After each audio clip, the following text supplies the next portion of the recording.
السلام عليكم ورحمة الله وبركاته، يا رب تكونوا بخير. النهارده جايب لك تطبيق ممتاز جدا، ركز معايا. وانت نايم ممكن حد يكون بيراقبك.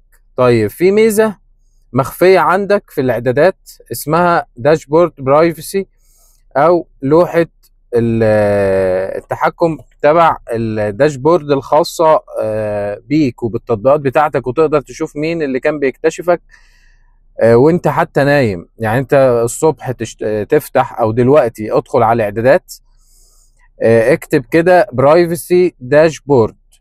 تمام.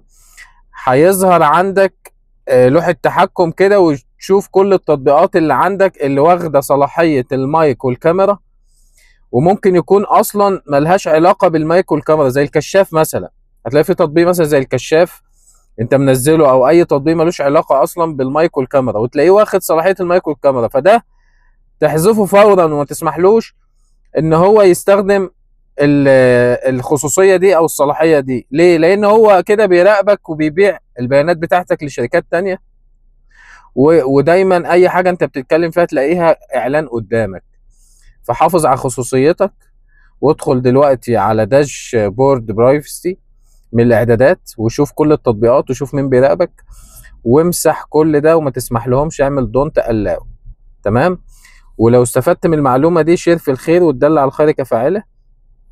والسلام عليكم ورحمة الله وبركاته.